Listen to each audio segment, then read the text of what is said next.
We'll have Mike tonight. Okay, I'm Bob, and I'm an alcoholic. If I look like I don't know what I'm going to do, boy, you're very perceptive. Introduce myself. I'm from the hitting bottom capital of the world, Las Vegas, Nevada. And if your primary purpose is helping drunks, it's a target-rich environment. I have a sobriety date, and it's the date from which I've had no alcohol or any medications or any of that other stuff. And it's October 31st, 1978. It's my personal best, actually. And I have a sponsor who knows they're my sponsor, and I've always had a sponsor who's very aware that they sponsor me through my actions. And if your sponsor is not sure they're your sponsor, they're not. Come on, face the truth.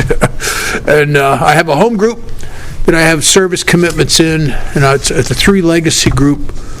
I'm very proud to be a member there. I have we do 14 panels a week in the treatment centers and detoxes and jails, and I have the privilege of having 2 of those as service commitments every week. Went to them this week, got out of myself for a little bit, nice. And I have a relationship with a power greater than myself that I was against when I got here. So I can't wait to hear what I'm going to talk about, because I don't know. I just don't know. But I prayed, and here's the prayer I said. Lord, make me the place where you could shine through, that you and I could be one, not two. So I'll need not worry, fret, or plan, for you'll want me where and as I am. And if I could be relaxed and free, you'd carry out your plan through me. And that, to me, is a good prayer, because it centers me in my purpose. It centers me in the alignment that it talks about in our book, that the proper use of the will is for me to align my will with God's. And why is that so essential?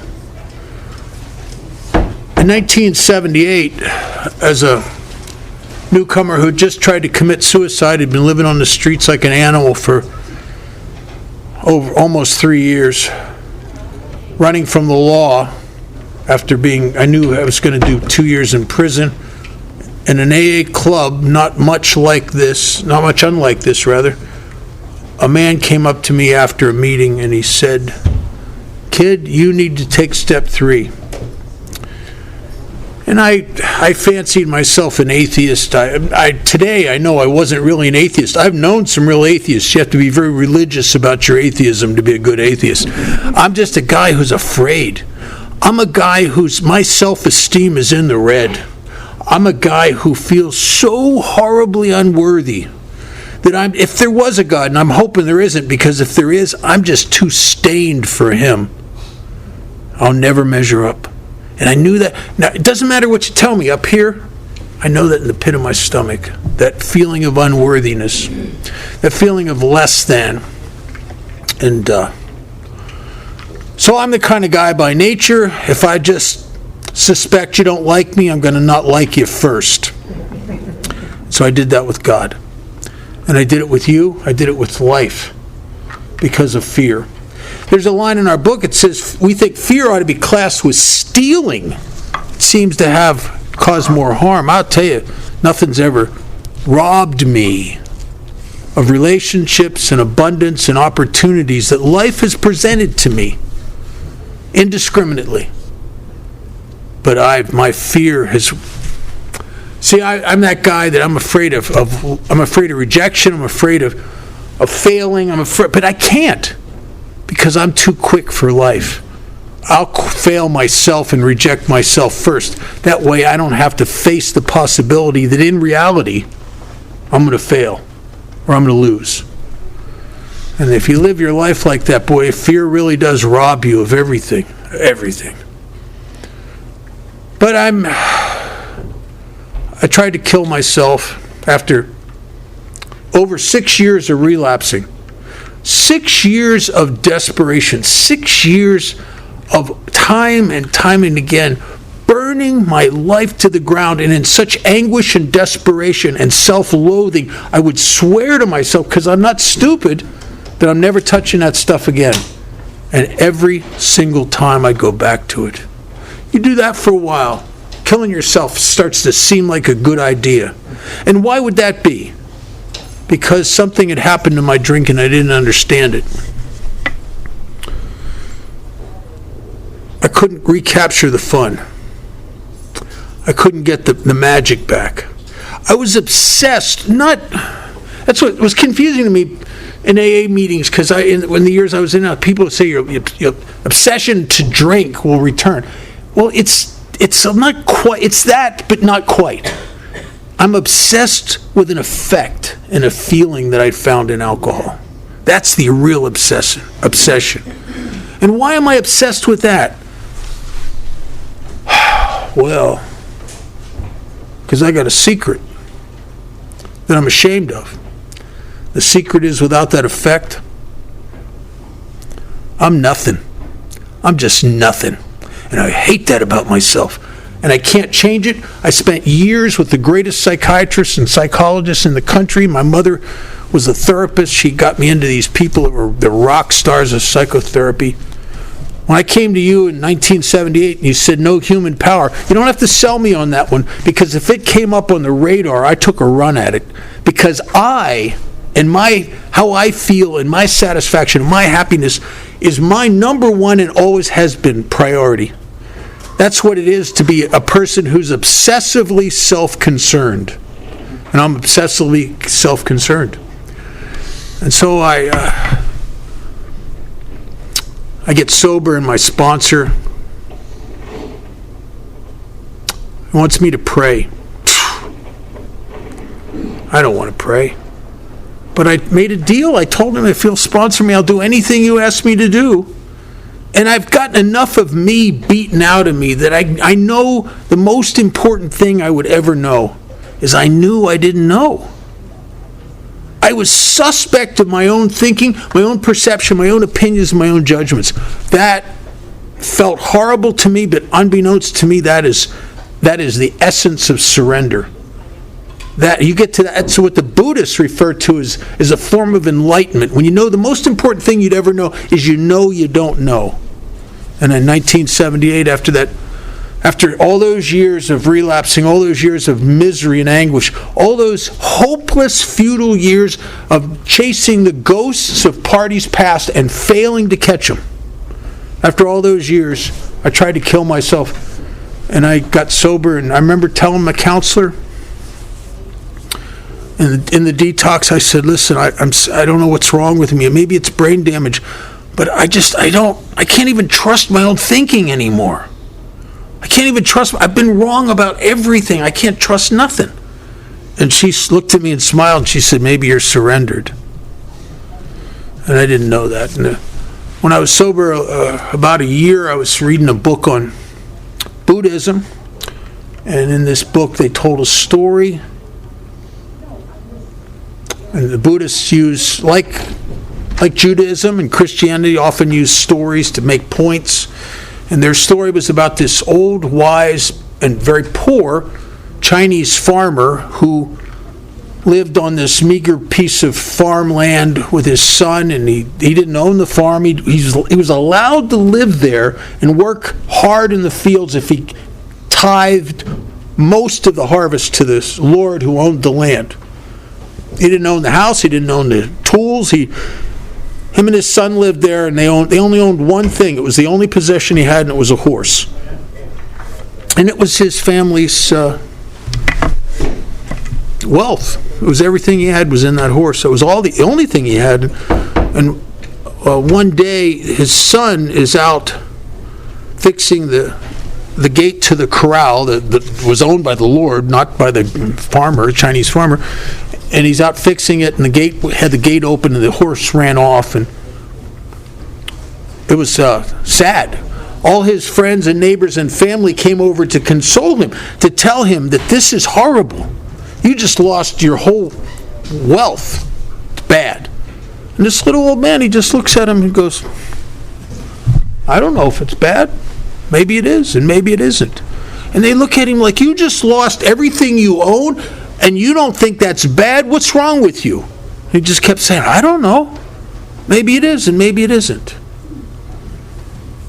A couple days later, the son's back out there fixing that gate, and it's open. And he hears this noise, and he looks up, and there's a whole herd of wild horses running down the valley right towards him, led by their horse who had run away. And their horse leads all those horses into the corral.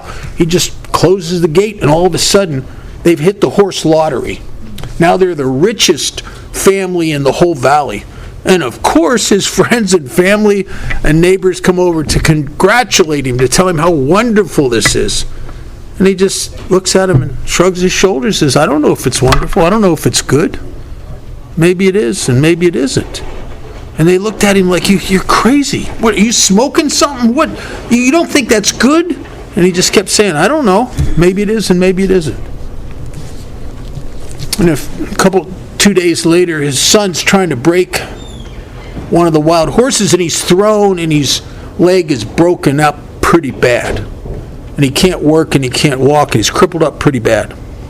And of course, his friends and family and neighbors come over to console him, to tell him how horrible this is, and he just looks at him and says, I don't know if it's bad. Maybe it is, and maybe it isn't. And now they're very aggravated with him. How could you? This is your only son, for God's sakes. How could you not think that his being crippled isn't bad? And he just kept saying, I don't know. Maybe it is, and maybe it isn't. A few days later, the Chinese army came through the valley to force all the young men to go fight in a battle that none of them would survive, and they couldn't take the son because of his leg. The little old man knew the only thing he ever needed to know, the most important thing he could know, is he knew he didn't know. And the Buddhists say that's the essence of enlightenment. It's because what gets between you and the light, what gets between you and God, what gets between you and opportunities and you and life itself and intimacy and all that stuff we yearn for but have an inability to acquire, it's the ego.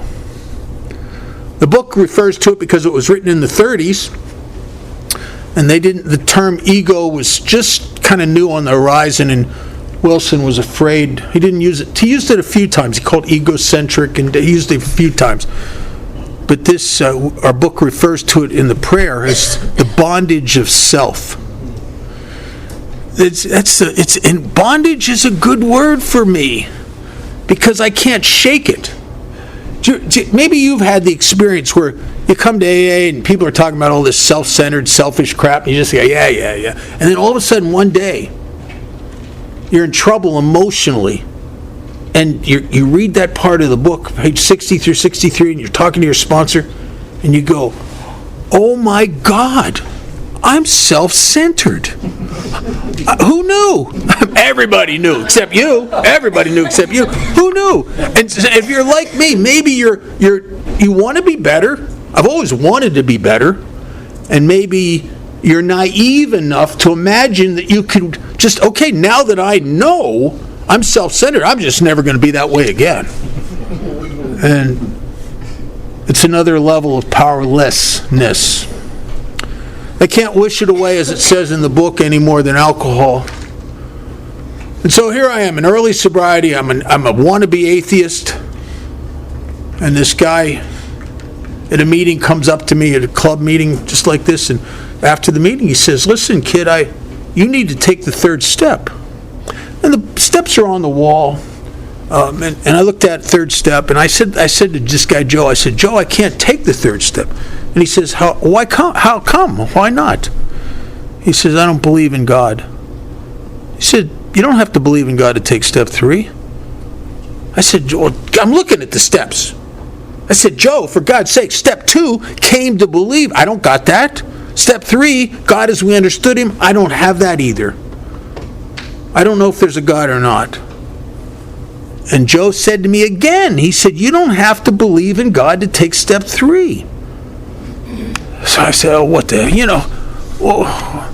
I don't understand. He said, listen, kid, He said, you turn your will and your life over to this chair. And he points to a chair in the Alano Club. He says, I guarantee you an instant miracle. And I'm just messed up enough to go, okay, whatever. I turn my will and my life over to the chair. And Joe gets a big grin on his face and says, whoa, the miracle is your life's no longer in the hands of an idiot. And I didn't even get mad. It was like the veil lifted and I went, oh yeah. Because if you'd have followed me around and watched me, maybe as your friends and family and loved ones have watched you, who could watch a guy like me over the last few years and not come to the conclusion whoever's making decisions for Bob must be out to kill him? And yet in this rationalizing, justifying, explaining mind of the chronic alcoholic, I don't see it that way. Dr. Silkworth, in the Doctor's Opinion, says that guys like me, we can't differentiate the true from the false. To us, our alcoholic life seems the only normal one. What is this craziness that I can take the most horrible, abnormal circumstances and make them seem normal to me? Many times, if I was on the streets, homeless, and I'm sick, I got sores that don't heal, but if I just hustled $5 or $10 and you ask me, how you doing? I'm doing good. Because I'm on my way to the liquor store to get some hope. I'm doing good. Yes, my mother, at that point in my life, she'd start crying. Different perspective. And whose is more accurate? I think my mother's is. Mine is one of a justification, explanation, rationalization. And one of the great things that people in AA gave me that stopped me from hurting myself was this guy told me, he said, kid, he said, I want you to know if you're negotiating something, explaining something, defending something, rationalizing, or justifying something, kid, you got to know when you're doing that you're wrong, because you never have to do that when things are right. The minute the voice of the ego comes on in my head, the voice of the negotiator, you know how it talks to you in your head? You know that. And did you ever notice that the voice in your head is a nicer voice than those of AA people and your sponsor? Those are harsh voices. This is a nice voice. This is the voice that says things to you like, you know, they told you to stay away from the new girl. But that guy's old and hasn't been laid in years. What does he know? You know, that's the voice. It's the self-gratifying, self-grandizing, self-serving voice of the ego. And I don't realize it's not me, because it uses my own voice in my head. And I think it's brilliant. And what they ask me to do in the third step first is surrender my will. It's really just to get my life out of the hands of the thing that's been driving it all these years. But I can't see that. You can't see it when it's like you can't read the label when you're inside the jar. And what I try to figure it out. I'm one of those kind of guys when I'm in trouble, sitting in a jail cell with ink on my fingers or in a detox shaking it out. I think and I try to figure it out. What's wrong? How did this happen? What's wrong? And I never, ever see it. Because what I'm looking for, I'm looking with. I never see it. That's why sponsorship is so crucial. So in 1978, in a detox, I met a man. And this was before there was such a thing as hospitals and institutions. There was no committee then. This was in the 70s, and there was a man that brought a meeting into the detox I was in twice a week for the same reason that Bill Wilson devoted his life to helping drunks. He knew that's where the light was. And the light only comes on when you get you up off of you and you get free. And so there wasn't an H&I. He did the first H&I meetings in Las Vegas, and he brought a meeting in there twice a week. He was a servant of Alcoholics Anonymous. There's a lot of people that talk. They want the bragging rights of being a servant and being useful, but it's all BS. You can pretend to be of service, but you can't pretend to show up. And he showed up there twice a week. He also showed up at convention committee meetings. He showed up at another treatment center. He showed up. He went to a meeting every day. He was an everyday member of Alcoholics Anonymous. He'd been delegate. He'd had every service position that existed in Alcoholics Anonymous. He was the guy who lived the life of saying yes to any opportunity that was put in front of him. Almost, and he acted as if like, how do I know that's not God asking me to do that? Why would I judge what I'm being offered? And he just said yes. And he was my example. And I think we were brought together by divine appointment, because he was perfect. He was perfect for a selfish, self-serving, self-absorbed, fear-ridden guy like me, who doesn't want to do anything if it's not his idea, who doesn't want to do anything that might be uncomfortable, that I might not feel like doing. Because self-obsessed people are so childish, just like a little kid. They only do what they feel like doing. And I got a sponsor, and I've had my sponsors throughout the 46 and a half years have always been the same. My sponsor didn't care how I felt at all. And that's how you know you have a good sponsor. Because your sponsor, if you have a good sponsor, he may indulge you a little bit and listen to you, like my sponsor would put on their machine when I try to tell him about how I feel. But he was very focused on what I did and not how I felt. And that's perfect. Because there have been times in my sobriety where I felt really good, but I was doing bad. And there have been other times in my sobriety where I felt really bad, but I was doing good. And my emotions and my self-centered fear cloud the waters, and I can't see it, but my sponsor could. I remember when I went through, I went through my first divorce. It was horrible. I mean, I hated it. I hated the way I felt. I felt like a failure. I was scared. I don't know what this is going to cost me. I don't know what I'm going to have left after the smoke clears. I'm scared. Failure again. And my sponsor, if you ask me, how you doing, Bob? Oh, I said, terrible. Are you sober? Yeah, that's about all. Yeah. But how you doing bad? Oh, I'm horrible. Ask my sponsor. He'd say, oh, Bob's doing good. He calls me every day. He's making his commitments. He returns the calls of the new people and the people he sponsors. He would judge how I was doing by what I was doing, and not, for God's sakes, by how I feel. Because feelings are erroneous. When I was about between 15 and 19 years sober, I was reaping a lot of rewards from practicing. You start practicing these principles in all your affairs, and I started to become successful. I mean, like stupid successful. And if you ask me, in the middle of all that, I was getting laid a lot. I had a couple Harleys. I had some sports cars and a Jaguar, a fancy special edition Jaguar, and a Z Corvette. I was crazy. But it's all about me. And if you ask me how I was doing, I'd say, oh, see my Arlen Ness Harley? Ask my sponsor at that time, and we talk about this. He would have said, I don't know, Bob's not doing very good. But if he lives through this, he might help some people. Because he would judge how I was doing by what I was doing. And I was a bad example of recovery.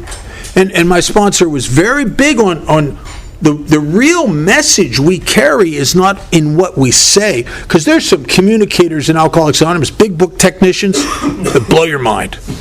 Off the podium, they're predators. They're not very good. So they have a verbal good message, and in their actions a bad message. And my sponsor was really big on action. We don't care what you do as much as we don't care what you say as much as what you do. Because sometimes the 12th step you could change one little word in there and it'd still be true. Having had a spiritual awakening as the result of these steps, we tried to carry this message to alcoholics, and you just change that word to as we practice these principles in all our affairs. I think, as it says in the book, it's the demonstration of these principles in our lives that's the real message. It's not what we say. So I need a good sponsor. And I need a strong sponsor, or a sponsor that's grounded in the principles of Alcoholics Anonymous, that knows the truth, and the truth is that what I do here is more important than how I feel here, that my life is supposedly no longer about me. I took that third step. I have a new purpose in my life. And I came with a purpose, and you came with a purpose. Of course you did. We all had a purpose when we came here. The purpose was me, and my feelings, and my finances, and my sex life. Me. And now that we're talking about me, what do you think about me? Me. And they're asking, AA is asking me to abandon that. The abandonment of self. Bill Wilson, in his story, says a price has to be paid. It means the destruction of self-centeredness, which is, it's an effort but not a conclusion. You can't get there. Self can't be killed. If we could have killed it, people in AA would have killed it years ago. And even when you crush it, it has amazing recuperative powers, as Dr. Harry Tiebout used to talk about. We have to have ego reduction at depth, but the ego grows back like a bad tumor. And we all have that experience. You take a fifth step, or you're listening to a fifth step, or you're spending 3 or 4 hours with some new person. You feel lit up. Oh my God, I feel so connected. I need a tent and a tambourine. And then 3 hours later, you go to your home group, and it's just like you walk in, and there's like a key turns in my head, and the noticer comes on. The thing, you just start noticing things about people and what they're doing wrong. And I go from surrendered servant up on the throne of judgment, playing God. And you can't serve God and play God at the same time. It's mutually exclusive positions, just as you can't be defended and surrendered at the same time. And so I got this sponsor. He started me praying. I didn't want to pray. I don't believe in God. Feels awkward. I was in a men's halfway house, and he told me the minute you get up in the morning, get down on your knees. Well, I'm not. I'm going to do what he says, but I'm not going to do it in front of these guys, because I've been in jail and stuff. You get down on your knees in front of a bunch of men, and oh no, that ain't happening. I'm telling you. I'm going to change my life, but not like that. I'm not going down that road. And so I go in the bathroom, I'd lock the door, I'd take the throw rug, I'd put it up under the crack in the door, just in case somebody tries to peek under that door and see me pray. And I pray, and I felt awkward. But you know what happens. Happens to everybody. It's happened. I must have sponsored, of all the guys I sponsored, probably 20% of them might have been atheists or agnostics. Maybe more than that. We are God-resistant people for a lot of different reasons. And so I've walked people down the same road. Listen, just take the actions and let's see what happens. And what AA is asking me to do is enter into a working hypothesis. First of all, they're presenting me with a theorem that I don't believe, that there's a power in this universe that loves you. Well, it's hard to believe that when you feel the pit of your stomach unlovable. There's a power in this universe that loves you and will change your life and help you. Well, I don't believe that. I have no evidence of that. I've been a bad luck magnet for decades. And now they're telling me to act as if that's true. Let's go into this working hypothesis. Let's act as if that's true consistently for a period of time, and let's see what happens. Because if it isn't true, that will eventually cook out. But if it is true, and your mind is open, you're going to start to see some changes.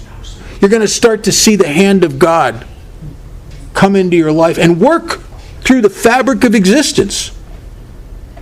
And I started experiencing this just a consistent, endless series of coincidences that were all orchestrated to help me out, to get me through another day, to realize, to show me where I was wrong, to show me where I had to make an amends, to show me what I'm not doing that I should be doing, or what I'm doing that I shouldn't be doing. And God speaks in AA. I think it's an unrecognized promise of the second tradition, that when we come together for the purpose of recovery, there's something in the midst that's greater than the sum of the parts.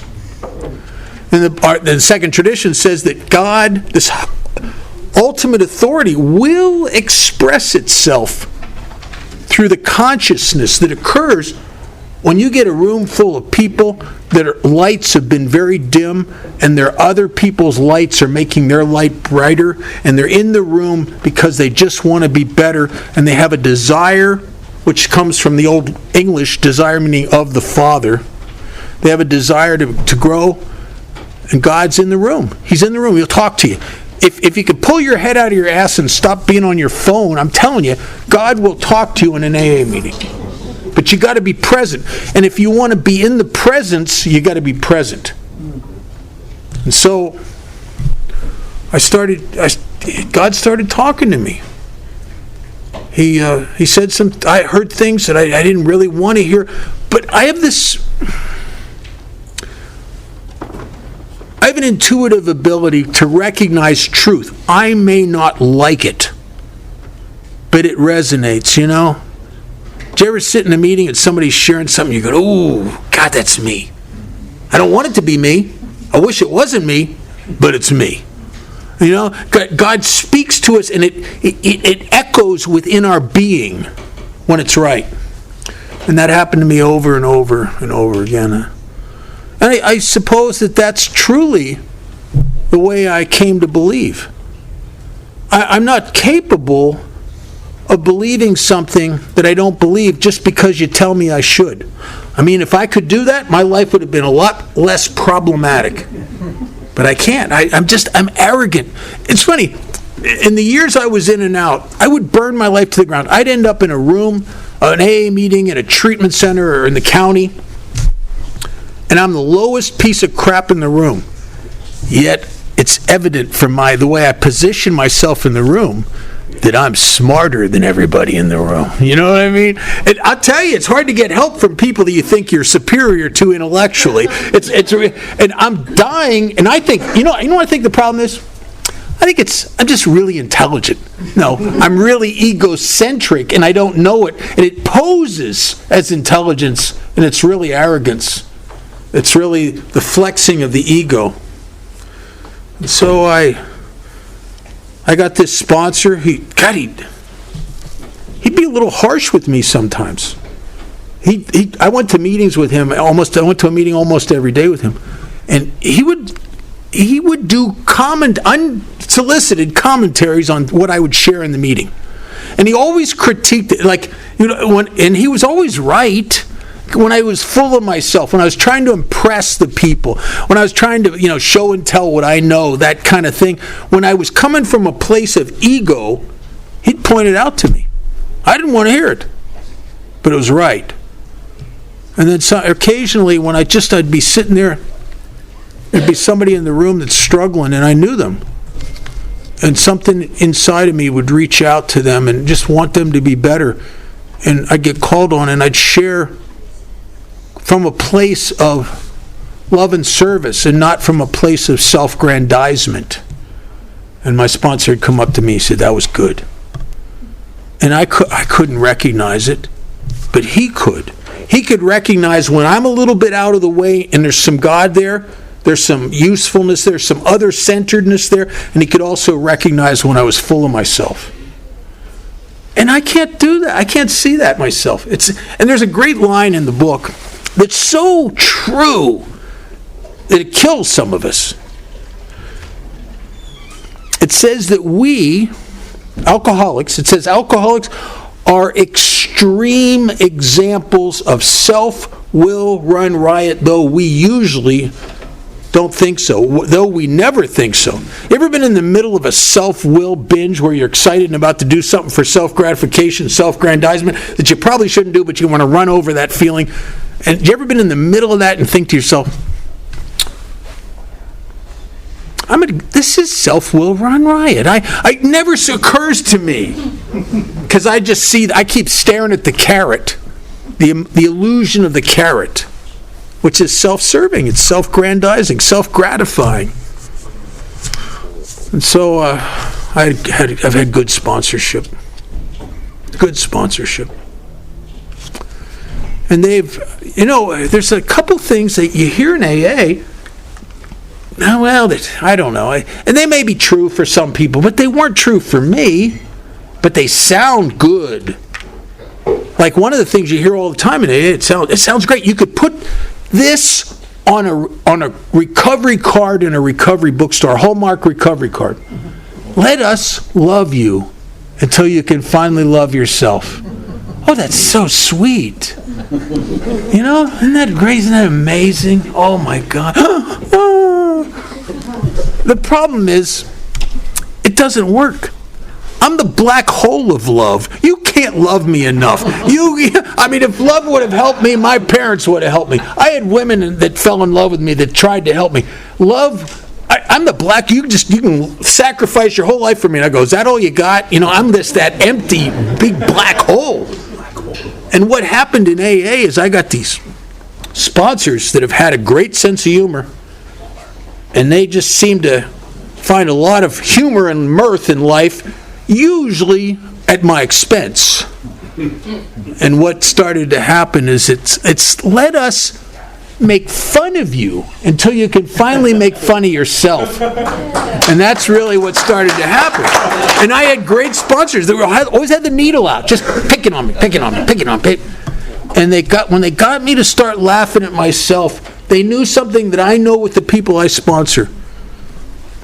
This guy's starting to get free.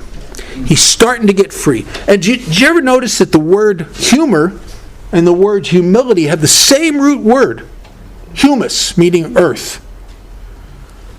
All the people I've known, and I've known some amazing people in AA, from Chuck Chamberlain to Sandy to Clint Hodges and my sponsor Clancy, and everybody I've ever known in AA that after spending a lot of time with them, not just listening to them on a CD, but spending time with them, everyone I would consider that had a lot of humility really had a lot of humor and a lot of self-effacing humor.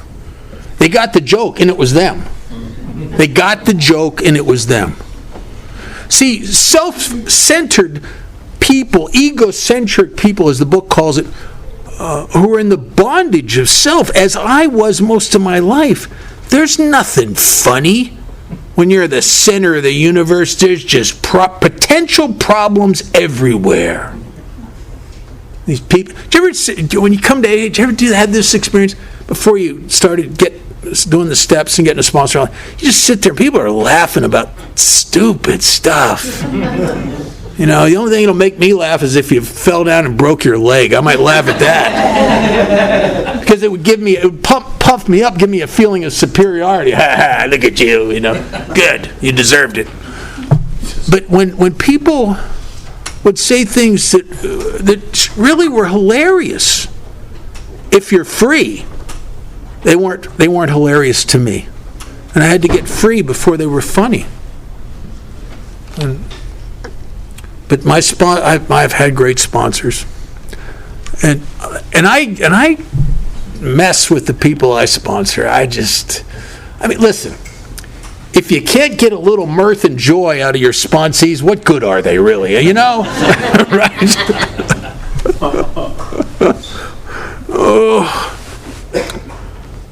And so my sponsor got me to do things. He got me to turn myself in and offer to go to prison. Frightening. I'll tell you, truly, I look back at that and I am amazed that I did that. The fear that surrounded that action was outrageous. I'm sober 46 and a half years. I'll tell you the truth. I don't know if I'd do that today. I hope I would. I hope I would never put any self-centered, self-serving fear between me and what I need to do. But it's not that I'm not capable. And he got me to do that. He was a fanatic about 12-step work. This was before the big book technicians came about. Yeah. You know what I mean? Those guys. Sometimes, I don't know. I was there, when I got sober in the 70s, there was not a big book consciousness. But I'll tell you, the old-timers that were real involved in AA, they understood the spirit of AA. They understood the importance of service, the importance of dedicating your life to helping other drunks, the importance of amends, and the importance of developing a relationship with God. My first sponsor, I don't think he could even tell you where to find the directions on step 4 in the big book. Now you get people that not can only tell you where it is, they'll tell you about the commas and the, but he wasn't that guy. But I'll tell you, he was a great servant in Alcoholics Anonymous, and he wanted me to do the same thing. And he wouldn't compromise this stuff. Where did this codependent sentiment come into AA, where we're just, you don't want to upset the new people? Like their life, if their life hasn't upset them, there's nothing you can do. I was in a meeting not too long ago, and some guy, he's newly sober, and he's depressed, and some codependent nut who doesn't know anything about AA came with, well, you need medication. I said, stop it. Maybe you do, maybe you don't. We don't know that yet, but you're depressed. You should be depressed. Look what you did to your life. If you weren't depressed, there'd be something wrong with you. You're supposed to be depressed. And it's just, AA's changed, and it's changed. But my first sponsor, he just was a fanatic about service. No, you can't. No room for negotiation. I wasn't even out of detox but a week, and he's already hammering me to be one of the guys that takes the meetings and shares in the detox. He wanted me to sign up for the state penitentiary meeting they were about to start. He wanted me to get on the 12-step list and go on 12-step calls. And I'd worked as a therapist in my early 20s, thinking that would fix me, and it just made me worse. And I said to him, reached into my therapeutic bag of psychobabble, and I pulled out this thing, and I thought, well, this is going to help, because I don't really feel like doing this stuff. But I told him I would. I pulled it out. I said, listen, don't you think, and this sounded good to me, don't you think I should work on me for a while? And he looked like he bit into a lemon, and he reared back and work on you. You've done quite enough of that. Stop it. And when he said that, I understood what he was talking about. I primal screamed. I was in therapy with Albert Ellis himself, founder of Rational Emotive Therapy. I did Gestalt therapy, transactional analysis. I primal screamed. I did all that. I was hypnotized one time. I did all that stuff. And when he said, you've done quite enough of that, I thought, my God, I have. I mean, if I could have been fixed, honestly, objectively, if I could have been fixed, I would have been fixed. I just got worse. The more I tried to analyze myself therapeutically, the more lost and confused I became. And then when I pulled my head out of my butt and I came to AA and I started really listening to you, something occurred that the greatest psychiatrist couldn't deliver for me. I would sit there, and there'd be members of AA just trying to be helpful, trying to be honest. And they'd be talking about their shame. They'd be talking about their guilt. They'd be talking about how they can't seem to get themselves off themselves. They'd be talking about themselves. And I'm sitting there, and sometimes for the first time, I'd be nodding my head. I'd be thinking, I'm like that. And you don't know that's you until the moment you know that it's you. And it's not like you just became that way when he said it. You've been that way all along. But you can only see what you can see when you can see it. And you guys started slowly introducing me to me. in a way that all those years in therapy couldn't touch. And that's why in our book it says something very important. It says an alcoholic, properly armed with information, genuineness about himself, can help another alcoholic where no one else can. And we have an ability, a divine ability given to us by God and the pain and destruction of our lives. And that is to do something that a guy with 5 doctorate degrees in psychology cannot do. And that's when I'm with a guy and he hates himself because maybe he's dimed his friends out to the cops in order not to go to prison. Or maybe he's had sex with someone that's not in his sexual preference. Maybe he's had sex with his French poodle. I don't know. But he's full of shame and guilt, and he hates himself, and he's almost suicidal. I can do something a therapist, oh yeah, do all that codependence. I can go inside myself to a place where I know exactly how he feels. I know exactly, because he's me. He's me on one of my worst days, but he's me. And I get to go to a place where I can bridge a connection across an abyss he's on the other side of and he's dying. To let him know he's not alone and start to reel him in. And my sponsor used to talk about, my sponsor Clancy used to talk about Alcoholics Anonymous is when one alcoholic talks to another in order to have them identify so that you can reduce their feelings of being different enough that they'll start to believe you enough to do things that they normally would have never done. And my sponsor got me to do things, I'm so grateful, because I would not have done them on my own. If he gave me choices, I will always choose the wrong thing. I was thinking about why that was, and I heard a story probably 40 years ago.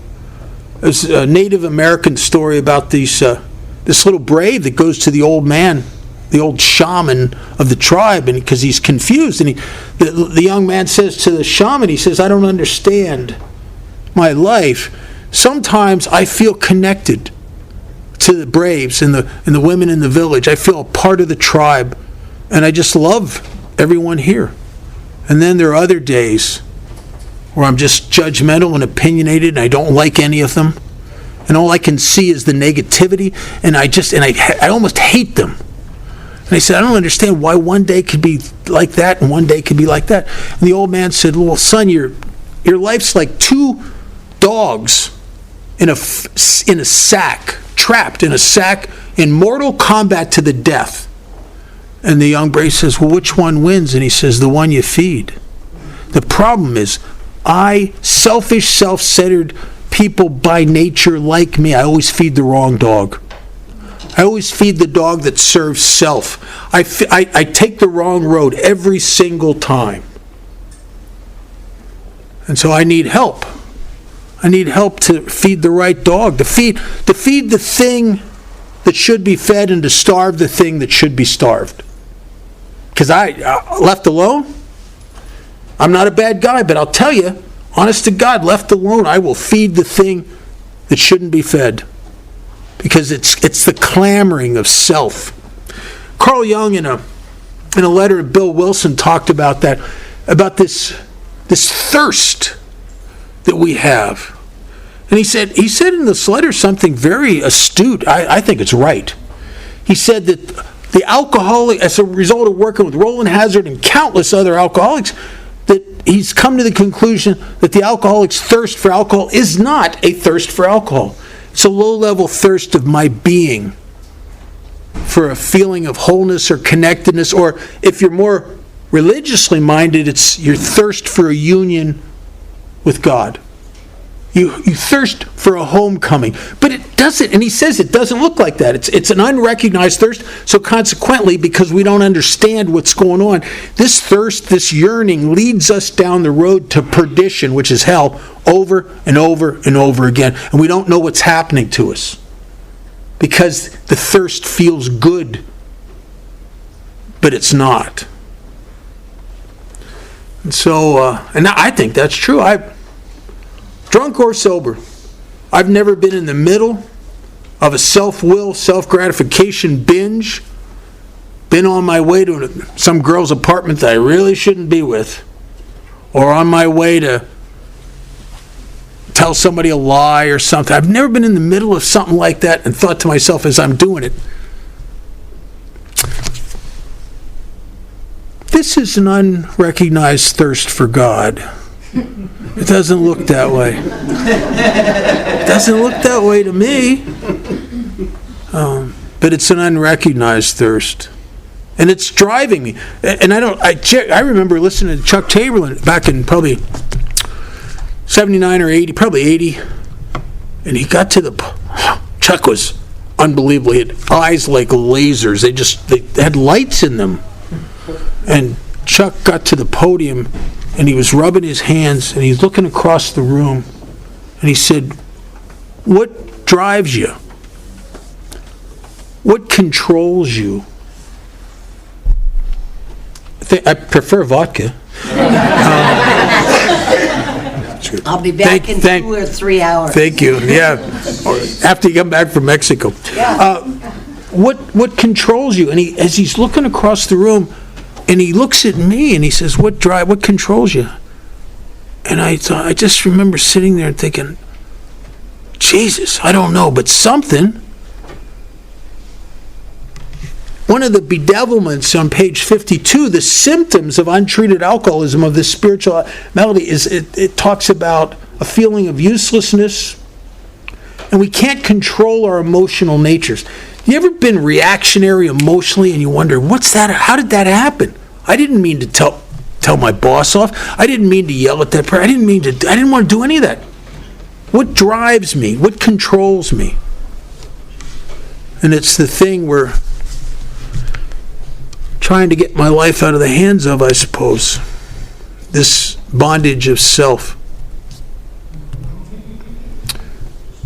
And so I got a sponsor who's pushing me into 12-step work. And I don't see the value in it. You know, when people are telling you need to help others, when you know that you're the one that needs the most help, it doesn't make sense until you do it. And everything in Alcoholics Anonymous is like that. AA doesn't make sense until you do it. It's why AA's have been accused over the years of being a lot of things that it's not. Like, it's been often accused to be a faith-based program. And I understand how people see that and have that perception, because God's in AA. But it's not a faith-based program. It's an action-based program. Now, you'll hear people in AA say something. I heard it throughout the whole 70s and into the early 80s and even late 80s, and I didn't understand it at first. After I got sober, I believed it, but I didn't really understand it that well. And they say, I'm sober only through the grace of God. Well, that doesn't make sense to me. I sponsored a priest. I sponsored 6 members of the cloth, but this one priest, I started sponsoring him in early sobriety. He was a good guy. We're not talking about a deviant clergy. This is a good guy. And he came to AA and got sober, and they just started relapsing.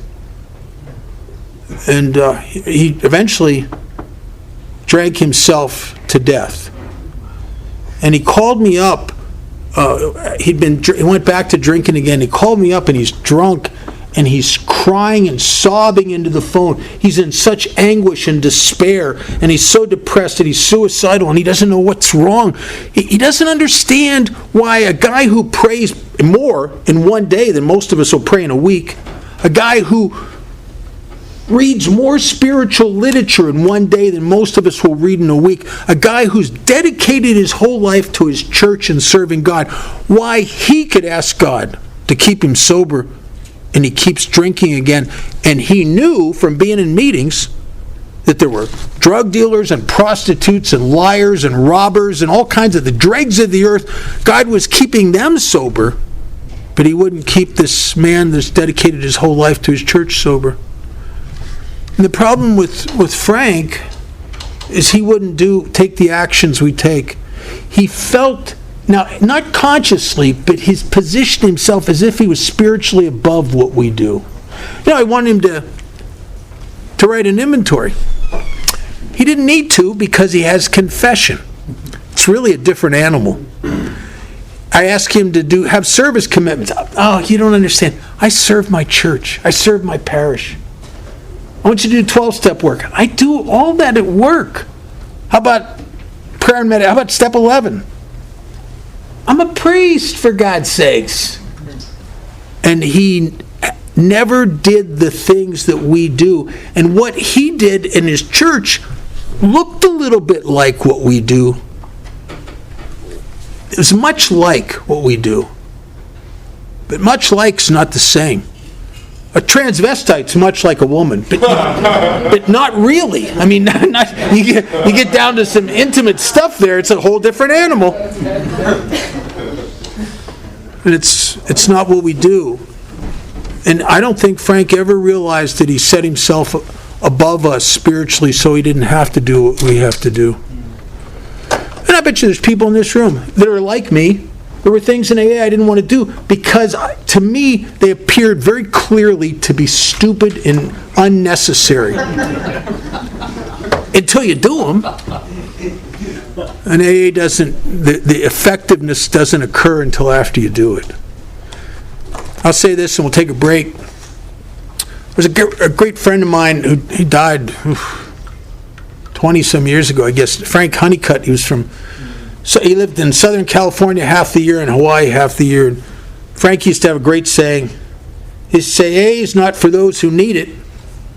We all know that. We all know people that need it. They're dying. He said it's not for those who want it. And I've talked to men and women who have sobbed talking to me about how much they want this thing. But they never got it. Frank said it's only for those who do it. It really is an action program. This thing you talk about, that we're sober today and I'm transformed today only through the grace of God. The problem is, I got a broken grace receiver. My receiver is so full of me that there's no room for anything else. And I started into these steps and in these actions of service and this through the traditions and the respect for Alcoholics Anonymous, because I didn't respect anything, including myself. I started taking these actions, and I had no idea that it was to empty me out somewhat, not completely, but somewhat of me, so that I could receive God's grace, so there'd be room in my existence for God's grace. When you're full of yourself, there's not much room for anything else. Let's take a 10-minute break. 10-minute and 18 seconds. I'm Bob, I'm an alcoholic. Hi, Bob.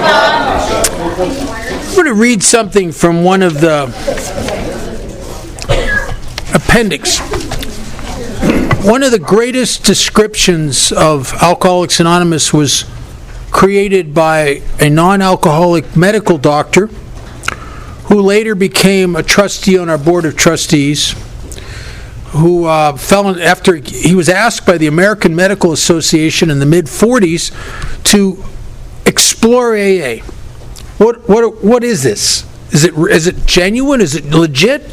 Or is it just another one of those phony kind of deals? And he came to AA, and he went to meetings, and he studied a little bit of our literature, and he came up with the most amazing description of what we are that's so accurate that a lot of groups around the country, when they had the controversy over the changing of the preamble, have did away with the preamble and start using this at the beginning of the meeting because it's in the big book. It's on page 570. And this is what this doctor said about Alcoholics Anonymous. He says, Alcoholics Anonymous are not crusaders. That's kind of true. There is a phase some of us go through, though. We're not crusaders. We're not a temperance society. Oh, that's so true. If anyone here was at the 1995 International Convention in San Diego, there was a unique thing that happened there. Because it was the International Convention of AA and it brought about 70,000 people to this AA convention, it attracted all kinds of vendors and people with secret agendas about that they thought this would be a good place to do it. And one of the groups that showed up and had set up booths all around the convention center was a group of neo-prohibitionists. They're trying to get the members of Alcoholics Anonymous to sign these petitions because they want to bring back prohibition. They were connected somehow with the Mothers Against Drunk Driving, and they believed that alcohol was the problem. So I'm walking down the street with a whole bunch of people in AA, and the guy calls me over. And I walk over, what's going on? He shows me this petition. And I read it, and it was about outlawing alcohol. And he wants me to sign it. I said, nah, I don't want to sign that. And he's looking at me like, you're an AA, right? Yeah, well, you should sign this. No, and I just walked away. But I stood there for a minute, and I watched. He was soliciting other members of AA. Nobody would sign it. And he was baffled and discouraged because he believes something that we don't believe. He believes alcohol's the problem. We know something. It's not alcohol. It's alcoholism. If alcohol was the problem, then everybody who drinks would have a problem. But the truth is that most people in today's world can drink safely and securely and without problems for the rest of their life. My daughter's like that. But if you've ever been around a non-alcoholic, they don't drink like we drink. When I first got sober, I went to work for a non-profit organization and for my first year of sobriety. And I'm not sober very long, like less than 3 months. And I have to go to a mandatory fundraiser because they're a nonprofit where they're going to invite doctors and lawyers and casino executives and business owners to try to get them to, donate to this deal, this nonprofit deal. And it's a mandatory appearance on my part, and it's a cocktail party. Whoa! So that's like freaking me out. I'm not sober very long, and I've never been around alcohol where I don't cave and eventually drink. And so I'm scared. And I went to a guy in AA and I said, I don't know what to do. And he gave me brilliant advice. I think God talks through people in AA often. And he said to me, well, the problem is not being around the alcohol. The problem is you'll get those feelings of not fitting. You'll get the separation there. It'll be all of them and then there's you. And that's the dangerous point that makes you thirsty, where alcohol starts looking like relief from that. So what you have to do is go there and find a way to be of service, to be helpful. Just like it connects you to AA, it'll connect you there. He made a suggestion. He said, why don't you ask your boss if you could be the bartender? Because nobody expects the bartenders to drink. Nobody tries to push a drink on a bartender. Everybody talks to the bartenders. They're useful. Why don't you see if you can do that? And I went to my boss, and he said, that's great.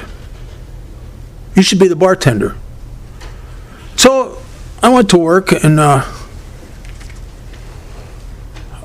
went to the event, and I'm being the bartender.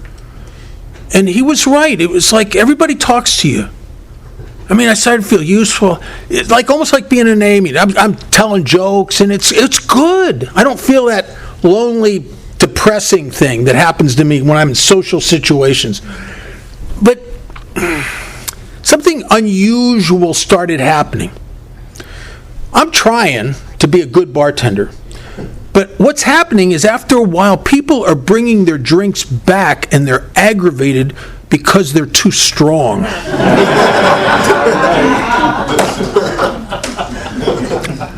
I'm sober a long time. I still can't get my head around that. Drink half of it, you won't notice, right? I think I'm doing them a favor, and they're offended by the favor. Because we're not fighting the bottle. We're not a temperate society.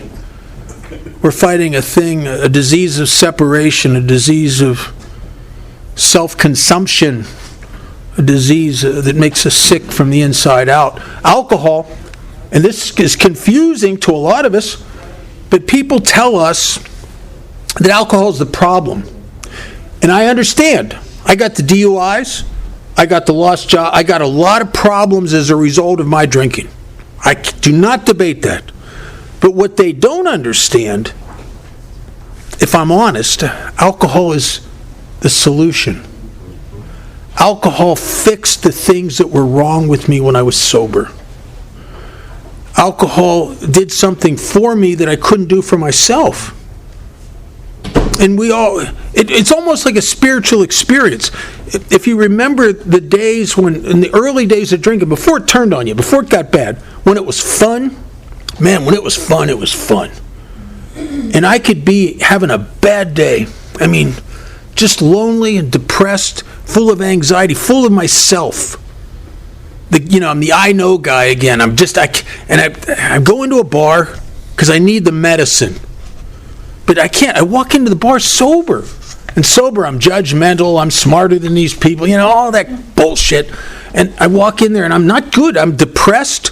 I'm separate and apart from. I walk in there and I don't like these people. I'm judging them all. But I don't leave because this is where the medicine is. And I get a couple double shots of whiskey. About 3 double shots of whiskey, and I'm looking around, I'm thinking, I was wrong about these people. They're kind of, so it's like it's changing my perception. After about 5 drinks, I'm shooting pool with a couple of them. About 8 drinks, we're planning our vacations together. About 10 or 12 drinks, I'm saying things this is unbelievable. I'm saying things like, I love you, man. Yeah. I didn't know this guy until just tonight. I'll die for you, bro. I feel that it's a solution, it's a medicine, because I walked in there, I was depressed, separate, apart from, lonely, and full of anxiety, and yet at the same time smarter than everybody. And it dialed down the ego, and it lifted my spirit. And I got to tell you, truly, if alcohol still did that for me, I wouldn't be here. I'd be doing it. What brought me to Alcoholics Anonymous was not the consequences of my drinking, and they were severe. What brought me here is in late-stage alcoholism, it's so horrible because it turns on you. Wilson uses the analogy of a boomerang that takes majestic height and then turns to cut you. And at late-stage alcoholism, it's like paying very, very high rent on a house that already burnt down. It's a bad deal. And I spent the last couple years chasing the ghosts of parties past. I spent the last couple years in hopeless disappointment and despair as I would be sober 3 months, 6 months. I get a weekend pass and I'm excited. Just going to go feel better for 2 days, for God's sakes. That's all. And I'd go there with the anticipation and the excitement of getting free again like I did when alcohol was amazing. And you know what happens. I don't get free. Last couple years of my drinking, I drank in depression. If no one was around, and even on a couple occasions when there were people around, sometimes I'd sit and I'd cry and sob because I hate what I've become. I can't. One of the great benefits of alcohol, no matter how scandalous my life was, no matter how much I'd hurt my mother and father and the women that professed to love me and the jobs I've destroyed, no matter how much guilt and shame and remorse I've accumulated, there was a time when alcohol would wash that away from me. And I could have that, who cares attitude and let it all go. Not at the end. At the end, the alcohol's turned on me. And now my alcohol, it's no longer a medicine for alcoholism. Now the thing that used to make me well is making me sicker. And I don't understand it. But I almost died of hope. I almost, and well-intentioned people would say things to me that actually made it worse. It's fed something in me shouldn't be fed. Oh, you're such a good guy, Bob, if you didn't drink. I don't drink, and I don't feel like such a good guy. I don't drink, and I can't stop worrying about and wondering about and thinking about me. I quit drinking, and I just get myself on myself, like that creature in that movie Alien that attaches itself to your face. And I can't will it away. The only thing I've ever found that set me free was alcohol. And the problem is now, in late-stage alcoholism, it doesn't set me free. It sinks me deeper into the abyss of self. It enhances the feeling of separation. That's why the last couple of years I didn't like parties. I mean, I'd go because I couldn't get a drink anywhere else sometimes. I didn't like bars because parties and bars are full of people that are having fun drinking, and it breaks my heart because I used to be able to get that. But not anymore. Because when it turns on you, it turns on you. I've never known a case of a chronic alcoholic that could turn it back. Now, there's a lot of people that come to Alcoholics Anonymous with drinking problems, but they don't have chronic alcoholism. I sponsored a guy who's actually, today he's probably, if he's still around, I don't know what happened to him, but I started sponsoring him. He was 39 years sober. He'd have 52 years sober today if he's still around. And he'd been 39 years sober, and he never really had to do everything we do. He did just enough to have the bragging rights of a good member without really, he never could surrender completely. And so consequently, he did a BS version of the 4-step, but he never did this was our course and got free. He never put out of his mind what the other people he resented had done and just looked dead on at himself. He never made the amends, never paid back all the money. And he sponsored a few people, but they didn't stick with him very long. And he didn't have to. That's the thing that was baffling to me. He was one of the first guys I really was up close and personal and realized that he was happy without doing AA. He really was. It wasn't a phony thing. He was happy. His problem ended where the bottle ended. Now that would be acute alcoholism, not chronic. See, my problems start where the bottle ends. I'm an everyday member of Alcoholics Anonymous because I have to stay in the zip code of surrender. I have to. My life depends on it. Because when I stop drinking, my problems begin. In our third tradition, in the original long form, and I require all the people I sponsor to really get into and try to practically apply the long form of the 12 traditions in their life. And I tell you what I think. I'm convinced they're the highest set of spiritual principles that AA's produced. When it comes to connection with God, self-reduction and ego reduction, unity. And so I'm an everyday member of Alcoholics Anonymous because of the membership requirement in the third tradition in the long form. And it doesn't say it's a desire to stop drinking, because that's not even on my radar. I don't really think about it. I mean, of course I don't want to drink, I suppose, if I thought about it, but it doesn't show up in my life. But you know what shows up in my life? What it says in that third tradition, that membership should include all who suffer from alcoholism. I quit drinking and I start to suffer from alcoholism, and I regress back into it intermittently because of the chronic nature of this disease.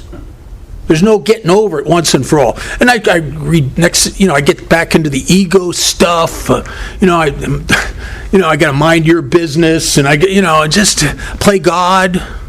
My first sponsor used to hammer me with that. God, he was not very kind. I'd have some kind of thing going on that's important because somebody needs straightening out. And he'd just say, you got to quit playing God. I just think, I'm not playing God. I'm reporting some accurate information here. I'm not playing God. I climbed up into a throne of judgment where I'm the I know guy. And I'm playing God. But you don't know it. When it says in the book that we are extreme examples of self-will run right, it's not saying, Bob, you're somewhat of an example of self-will. No, it says, Bob, you're an extreme example of self-will run right. Though you usually don't think so. Never occurs to me. And there's a difference. If you've ever spent a lot of time with people who don't have this sickness, and they're not, and it's not just the drinking, in normal living, they're not, their egos are right size. They're just normal people. And my daughter's like that. My daughter has become my benchmark for mental, spiritual health. And she's very spiritual without being religious. It's intuitive with her. And my daughter, I could tell you 100 stories about her. She's so amazing. When I turned 60, we started going to we'd go on daddy-daughter date nights. And when I turned 60, I was eligible for the discounted movie tickets. Right?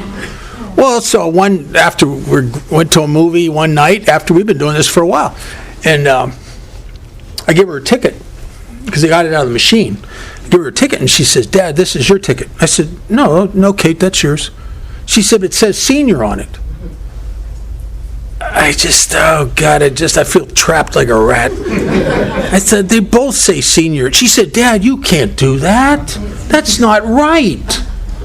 I was so ashamed of myself, I had to go back and pay the difference and ask the guy if I could. I don't know how many other tickets I've done this with, and I promise never to do it again. Oh, God. Now, my daughter, her moral compass cannot be overrun by greed, selfishness, self-centeredness, pride. It's just there. It's indomitable. I sold mine out for $1.50. You know what I mean? It's kind of pathetic, really, when that I'm that self-concerned and that petty and selfish that for $1.50 I compromised what I knew was right and wrong, because I knew, I'm not dumb. My daughter doesn't. She's not like that. She was so amazing. She's married, happily married now, and for many years, and had for about 4 or 5 years, give me a 3-year-old grandson who I just adore. He's amazing. And before she met her husband, she was dating a guy. I didn't really like him. I was suspect of him. I thought he was a player, but I don't say anything. If you like him, I like him. I'm surrendered enough. I'm not going to suspend my opinion of this guy. And just if she likes him, I like him. Well, he did what I was afraid he was going to do. He cheated on her several times, and it hurt her badly. And they broke up. And I'm going to dinner with her, and we're sitting in a restaurant, and I'm her dad. I love her. I said, Kate, how's it going? And she started telling me about the breakup and how she feels, and she's very transparent. Very open.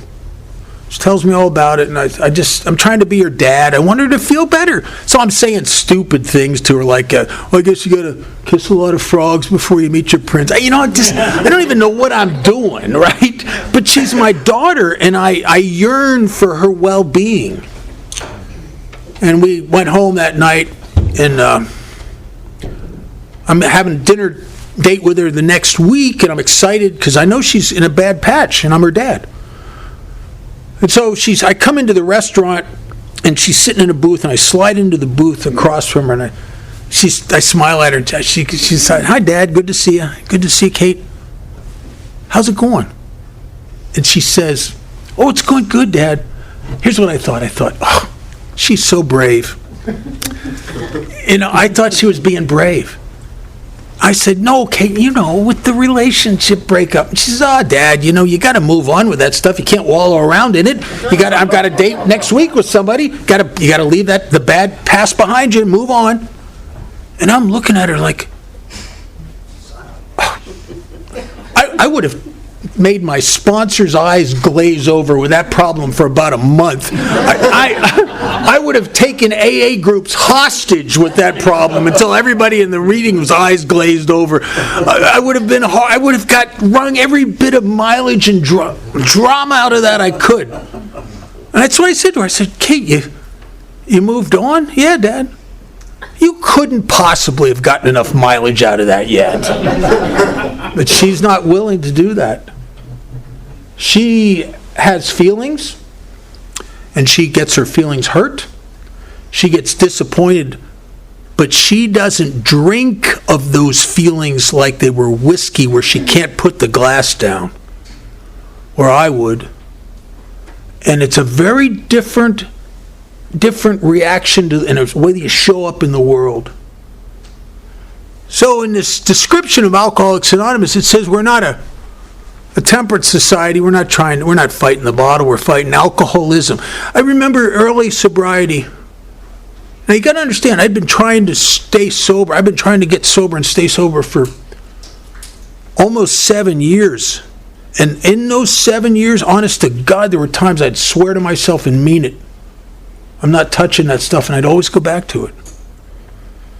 And so I'm in a meeting in early sobriety, and my sponsors got me doing things I never did before. And I'm starting to get a little hope, a little bit.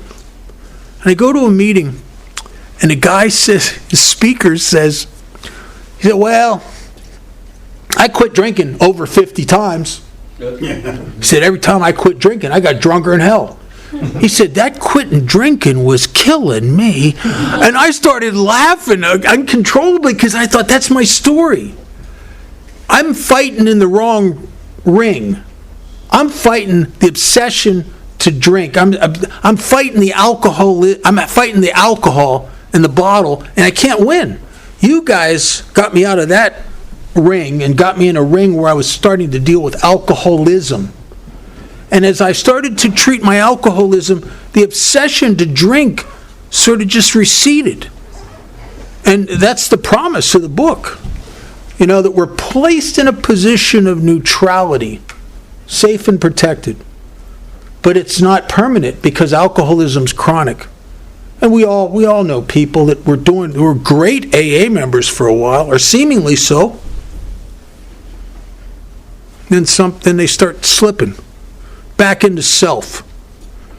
And maybe at 20 years sobriety, they commit suicide. Or maybe they drink again. I live in Las Vegas. One of the great benefits of living in Las Vegas, if you're from Branson or Jefferson City or Miami or Portland, Maine, Seattle, Washington, and you're 25 years sober and you drink again, I'm telling you, Vegas will call you. Prostitution, gambling, free alcohol. Oh my God, it's like the sirens call. And a lot of these people who were sober a long time and had great financial resources, some of them millions of dollars, end up in Las Vegas. And I'll tell you, Vegas is a funny town. You can come there with $2 million. Between the hookers, the gambling, alcohol, and the drugs, Vegas will take that money away from you so quickly you can't imagine it possible. These guys end up in our detox if they don't kill themselves. And why are they there? You were once, I heard you talk at a convention 5 years ago. You seemed like a pretty good member of AA to me. What happened? And it's always the same thing. I remember as I started in 1978, as I started going to these detox meetings a couple times a week, I became very, very interested in why people drink again with many years of sobriety, because I don't want to, if that could happen to them, theoretically it could happen to me. I'm not above it, I'm not smarter than they. So I want to know, what weren't they doing that they should have been doing And what were they doing that they shouldn't have been doing? And I was looking for the commonality, a commonality experience that they all seem to have. There's a lot of erroneous ideas, and people say, oh, I bet you it was because they stopped going to meetings. Nah.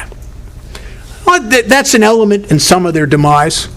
But I've met guys that drank, and they went to 2 meetings the day they drank. Some people say, well, they probably quit praying. That's not always true either. I sponsored clergy who drank again, and they prayed more than we ever prayed. They prayed a lot. And I found the one common item in all of it. If you go up to a guy who's been sober over double-digit or more sobriety and he drank again, ask them this question. Say, I am very sorry you're here. I'd like to help. If you'll give me a list of names and phone numbers of the new people that you are starting to work with and your service commitments, I'll fill in for you until you get back on your feet. They don't have anybody to give you. Their primary purpose became themselves. And that is a common element in relapse. It's if you watch them, and some of them still went to a lot of meetings. Some of them held service positions, were DCMs, and all kinds of things. But there was a shift, and it's internal, but it extends out here, and it becomes obvious that their primary purpose was themselves. And the reason I know that is I was in a dangerous spot by the time I was 19 years sober. And I wasn't, oh God, it was just, I'm 19 years sober and I'm depressed, dangerously depressed. And I don't want to go to meetings. I go because I don't want people thinking stuff about me. So I go and I make my commitments because I want the bragging rights of an active member. But my heart's not here anymore. My focus and attention is me. And that started when I was about somewhere between 12 and 15 years sober. I started becoming very successful.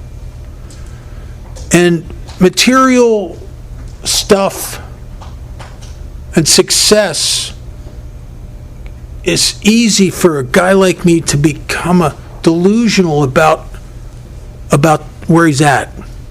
Did you ever notice when you're in detox and you burnt your life to the ground and you're homeless, you really have a bad case of alcoholism at that moment? But what if you're 12 years sober and you got $500,000 in the bank? You got 2 custom Harleys and a sports car. You got a hot-looking girlfriend. You got prestige. People look up to you. You made all your amends. Do you feel as alcoholic then? A lot of us don't. And which is almost normal cause and effect, except that if you start diminishing your actions because of the way you feel, alcoholism is unforgiving. It is unforgiving. And you know, if you drink again and die, all that's going to be left of you, your legacy, is going to be another spoken about bad example in AA. That's what you're going to be. You're going to be an object lesson for the new people yet to come. And so I'm 19 years sober, and I've been seduced by abundance and the very fruits of my own sobriety into a false sense of okayness. And so my heart was back into me. And I was in bed, and all of a sudden, when you're building a house of cards based on self, it's cool until the wheels fall off. As Chuck Chamberlain used to say something that's so profound and so true. He said, if you're living a life, unsurrendered life on self, you'll eventually, and we don't know how long it takes, but you will eventually get to a place where you will run out of things that you can put between you and you. And there you are. And there you are. And we all know that those times of desolation, those times when alcohol could start looking like medicine again. when there's something inside of us that yearns to feel better. Dangerous. And I got to that place when I was 19 years sober. And it didn't happen overnight. You don't pull your heart and mind out of Alcoholics Anonymous, most of us not instantaneously. It's just one thing, it's incremental. Slow, incremental shifting. When I was 19 years sober, it all hit the fan. And I went to a meeting. I was so depressed I could almost not get out of my house. I didn't know what to do. I was scared. I started to have thoughts of, initially it wasn't thoughts of drinking. I was thinking, maybe I should be more open-minded about medication. That's how my head goes, right? Maybe marijuana or something. I started thinking that stuff. And so I go to a meeting, and God talks through people. And a guy opened his mouth and he said some things to me, and I don't think it was him. I don't think he's that tuned in. But I was telling him how I felt, and he said to me, he said, you still go to a lot of meetings because you want the bragging rights of a good member. But I don't think your primary purpose is helping God's kids. I think your primary purpose is you. And he puts his finger right in my chest. And it just devastated me. Because why it hurt so much? Because it was true. It scared me. It shocked me. It's like being hit with a bucket of cold water. And I started changing my actions almost instantly. I started filling my car up with new guys. I went from, I was down to one detox meeting a week just because I had to at least give a good showing. I started going to 4 and 5. I started making my primary purpose once again my primary purpose. And my primary purpose had become me. In 1934, December 15th, a man named Bill Wilson got out of Towns Hospital. Not his first detox by any means. And he was in trouble. He was in trouble. And in that detox, he had a spiritual experience, which if you read William James's book and you study this kind of thing, it's not an unusual experience. It's been happening throughout the ages. People, once in a while, in moments of desperation, will have an epiphany, born-again experience. But as William James talked about in his effort to study those experiences, he noticed that they're often transitory. The shine wears off of them eventually, and the old personality, the ego, returns. Harry Tiebout talked a lot about that. The amazing recuperative powers of the alcoholic ego. And it comes back. Like a bad tumor. Comes back. And so when Wilson had his spiritual experience in Towns Hospital, he was very hopeful. He even said, and Silkworth backed him up. He said to Silkworth, I don't know what happened to me. And Silkworth said, I don't know what happened to you either, but hang on to it. And he had hope that maybe something has transformed me. But he'd been given the first book he ever read in sobriety was brought to him by Roland Hazard and Abby Thatcher in Towns Hospital on the 14th, or 13th, on the 13th, right after he checked in there. And it was the first book he ever read in sobriety. And he read about how these experiences that he just had that gave him a lot of hope were often transitory experiences. And he was, right after that experience, he had it, and he was thinking he was maybe out of the woods, and then he got scared after reading about what William James said. And there's a part about a page or so after it talks about him having that experience, where he says he's laying in his hospital bed, and the thought came to him.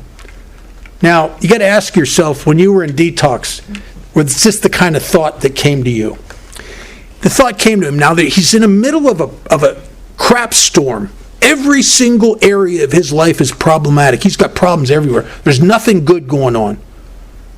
And yet the thought came to him as he laid in that hospital bed alone that there were hundreds, if not thousands, of alcoholics out there. And if he devoted his life to helping them, maybe he could be sober. And I'll tell you, I think that's the moment God stepped in. I don't think it was when he had his white light experience, because people had white light experiences throughout the ages and drank again. This was different. And when Bill Wilson, on December 15th, 1934, exited Towns Hospital, in less than 5 months, from December 15th, 1934 to May 10th, 1935, Bill Wilson worked with 96 failures, and he never quit. He finally had a conversation with Dr. Silkworth, who altered his approach. He was coming from the spiritual stuff too heavy. And Dr. Silkworth told him, he said, you got to do what was happened to you. You got to tell them the truth about their hopeless condition. And he changed his thing, and he met Dr. Bob Mother's Day weekend, this weekend, the Cyberling Mansion. And the world was changed. The world was changed. You know, there's a book out that was put out by Time magazine. If you ever get to see it, it's very touching. It made me cry. And they hired some of the greatest historians on the planet, Time magazine. And they wanted, when Time magazine was 80 years old, they wanted to do an 80th edition special book. And they sent these historians to find what they believed were the 80 monumental events in the last century. And if you turn to page 17, there's a picture of Bill Wilson and Dr. Bob. And they have it up there just as much as the cure for polio, just as much as the ending of World War II. It's like these learned historians looked at that and realized that this is an event that changed the world. Billy Graham in the early 1980s came to AA and looked at it. He wasn't an alcoholic, but he said something. It was published. He said that he believed that Alcoholics Anonymous was the greatest spiritual movement of the 20th century. I wonder if he'd say that today. AA's changed some. But he said that in the early 80s. So, we're not a temperate society. What we really are is we're people who suffered our way into knowing something. To know that we must not drink. This has turned on me. This is making me really sick. This is ruining my life. This is breaking the hearts of everyone who I care about. We're people who know we must not drink. And then here's the brilliant part. He says, so these people help others with similar problems, and in that atmosphere, the alcoholic often overcomes his excessive concentration upon himself. Whew. Is it that apparent that that's my problem? Is an excessive over-concentration about myself? I don't know if any of you have had the problem with what seems like it's inconsideration. Have you ever been in a relationship and or even at home with your parents and you're told you just don't pay attention? I pay attention to anything that serves self. I just don't pay attention to your blah, blah, blah, blah, because it's stupid. I have an obsessive over-concentration upon myself. I just get myself right on me like that creature in Alien that attaches just right here. And no wonder abstinence is a lonely business for guys like me. Why I spend most of my life in a feeling of separateness and separation. Like it's all of you, and then there's me. And so we throw ourselves into working with other alcoholics, and we often overcome our excessive concentration upon himself Learning to depend upon a higher power, very important. I got to stop trusting this and start trusting that. Learning to depend upon a higher power and absorb himself in his work with other alcoholics. He remained sober day by day. The days add up into weeks, the weeks into months, the months into years. And when this was written, they didn't know that the years would go into decades, into half centuries. They didn't know that alcohol. They hoped, I'm sure Bill hoped, he believed and he hoped and he was committed, but I don't think they ever imagined that one day there'd be gatherings where there'd be 20 people sober over 50 years. You could come to groups like my home group, and there's a lot of people sober over 50 years in my home group, and a whole bunch of people sober over 30 and 40 years. That this could actually work on a lifetime basis. I don't think they imagined that in the 1930s and 40s. And yet it's proven to be true. And we have something here this has never happened in the history of the planet. Alcoholism has been present in humanity and destroyed families and people for thousands of years, with hardly any. People have tried, medicine have tried, churches have tried. Very little effect on this disease. I've traveled around the world a lot, and I was over in Russia, and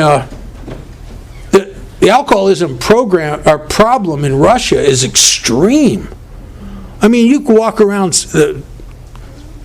St. Petersburg and Moscow like at 7 o'clock in the morning, you'll see people chugging bottles of vodka or passed out on the concrete at 7 o'clock in the morning. And so the Soviet Union, before they broke apart, they had tried a lot of things because their society was somewhat dysfunctional as a result of their alcoholism. And I'm in Moscow, and I'm doing a big book weekend, and we're using translators because I don't speak Russian, I don't understand Russian, and most of the people there don't speak English. A little more so today than it was. This was 20 years ago, I guess, 20-something. And during one of the breaks, a guy comes up to me and he wants to tell me something, tell me a story. Well, I can't understand him. So we had two translators. One was an Al-Anon and one was a member of AA. So the Al-Anon was right there. I grabbed the Al-Anon translator and I said, would you translate what he wants to say to me? And he starts telling me a story about how after many, many attempts to stay sober, the Russian government, their medical division had developed a chip that if you were really bad, they would surgically implant this chip into the muscle tissue in the middle of your back. And the chip was designed to detect alcohol in your bloodstream. And if it detected it, it would release this toxin, which I don't think it was designed to kill you, but it was designed to make you miserable. It must have been like super antabuse or something, you know? And as he's telling me the story through the Al-Anon translator, he turns around, he pulls his shirt tail up, and on his back is this ugly scar, where he tells me through the Al-Anon translator that after a year of no relief, after a year of obsessiveness, self-obsession, after a year of restless, irritable discontent, depression, worrying himself to panic, after a year of untreated alcoholism, he begged his best friend to take a kitchen knife and cut that chip out of him so he could go get some relief. Now, the Al-Anon translator was horrified by that story. I, on the other hand, was horrified that he waited over a year. I don't suffer alcoholism well. That's why I could never get a year sober with my best efforts. I always cave as my emotions start putting the screws to me. I always cave, right? Not because I'm a bad guy. Alcohol, when it says we're powerless, alcoholism and its effect on me in abstinence is more powerful than my best intentions, my most committed intentions. And that's a hard step to take. And so I got sober in 1978 with a sponsor who was all in AA. No nonsense, nothing from the head. This is all in the feet. It's all in action. He was very concerned about what I did, and he started pushing me into 12-step work. And I started having that experience that some of us that are lucky will have. And you don't have it the first time you go on a 12-step call, the first time you go to a detox. But if you persist, and the book says, page 100, if you persist, remarkable things happen. And we eventually get that moment where you just spent a couple hours with some person that's just in bad shape. Matter of fact, the guy's not even going to, he's not even going to stay sober probably. But in the hours you spent with him, you were transformed. You fell in love with him because he is exactly like you. I remember the first time that happened to me, I was with this guy. It was early in the morning. I'd been with him most of the night. And I remember he became important to me. Self-obsessed people, nothing's important to them except themselves. This guy was more important to me than I was. And I wanted him to be okay. I fell in love with him. And I remember leaving. The sun's starting to rise, and I'm going my way home, and I felt the same. I felt free. There was earlier in the day I was depressed and I wasn't right and I was dissatisfied with my job and I'm never going to get laid, I'm never going to have any money, everything's bad. And now I'm driving home and everything's just right. And what had changed? My grand sponsor, Chuck Chamberlain, used to say, maybe heaven's just a new pair of glasses. And my sponsor used to say that this was a disease of perception. And Alcoholics Anonymous is designed to get a guy like me to take actions that's going to show me something different in the world, where I'm going to show up differently. There was a guy in AA back in the late 70s and early 80s. He was a pilot. And he used to say some unusual things. One time he said that AA could stand for altered attitudes, which I didn't like at first because everybody's telling me I have a bad attitude. But then he explained what attitude was. He says, as a pilot, an attitude is the angle of approach. We set the angle when we're trying to land a plane. It's our angle of approach. And I thought, maybe that's the problem, is I have a self-consumed angle of approach to life. And he told a story. He said, I was flying this little single-engine plane, and I took the plane up higher than it's supposed to go, above its ceiling. And he said, I got up and I hit a wind shear, which is opposing currents. He said, it spun him out.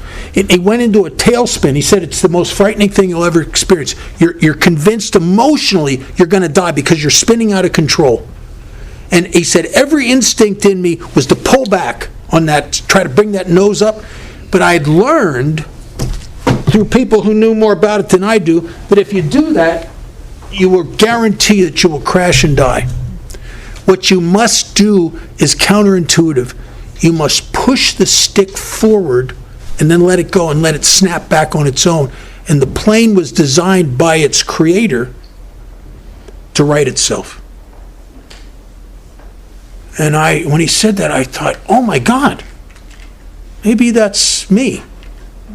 Maybe I was designed by my creator to have all my problems be self-solving. Maybe if I went back in my life and looked honestly, I'd find out I never had problems. I just had imagined things that scared the crap out of me. I got 3 guys right now that are doing a great experiment, and I can't wait. I wish I had done this. They're keeping a journal. And in the journal, on one page, every time they get worried about something, freaked out about something, they could see something horrible is going to happen, to write it out, write it down. And then go leave it alone. And after the smoke clears, come back and write what really happened. And it would be a document of evidence of how wrong your head is and how good God is in spite of you. And maybe if we did that, we'd find out the truth. That I never did have a problem. Any problems. That they're created, manufactured by an ego that has to scare me to control me. It worries me back into control. That maybe God really does love me. Maybe he really got it all. Chamberlain used to say that. He said, you don't have to ask God for nothing. He's already given it to you. You just have to wake up to it. And one of the reasons, we're going to end pretty quick here. One of the reasons that I continue to do 12-step work every day, the book says every day is a day we must carry a message, a vision of God's will in all our activities. We have constant thought of others. And I do that because it's the only thing that spiritually stabilizes and balances me. Because I get stale. You know, it's a bad dynamic, but it's true. I get a good life as a result of AA. And I get seduced into into complacency, or at least a lack of appreciation for the grace in my life. And I fill up with me. It's very easy to happen. And so I go on 12-step calls, I go to detoxes, I do all that stuff. I sponsor a lot of guys. I return their phone calls. I don't leave anybody hanging out on a limb. You call me, I get back to you. Sometimes it'll take a day, but I get back to you. And why do we do that? Well, it's like we get stale. And you start taking God for granted. It's easy to take this life for granted. It's easy. When step 10 says it's easy to let up on this spiritual program of action, rest on our laurels. It is. It's easy. So there was this Catholic priest. He's walking down the street. He gets to the bottom of this big hill, steep hill. He looks up and there's this little toddler, little tyke, on a tricycle at the top of that hill. And he's looking at this kid and he's thinking, oh my God, this kid can't be thinking about coming down this treacherous hill on that tricycle. There's a bump at the bottom. Oh my God, that would be horrible. Well, sure enough, here he comes. Here comes that kid. Oh, and the priest is like, oh, geez, and he hits that bump in the bottom of that hill, flips that bike over, tears his pants leg up, bloodies his knee, gets off that bike and goes, God damn it. The priest goes, son, don't say that. That's a sin. Say, God bless me. And the little kid says, I'm sorry, Father. I'm sorry. Okay, God bless me. Okay. They go about their business. A week later, a priest coming down that same street, and he looks up, and there's that same crazy kid at the top of that hill, and oh no, this can't be happening.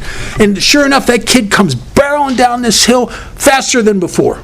Hits that bump on the bottom of that hill, flips that bike over, and the front wheel of that tricycle's crushed in, caved in.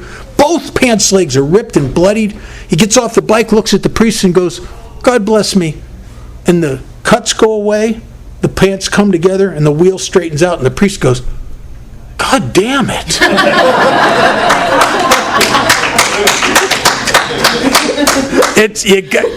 Sometimes when the fog of self is falling down on you, you need a seeing eye newcomer to walk you out of the fog. Let's break for the day. Okay. Awesome. I think you're tired. If you're not tired of me, I am.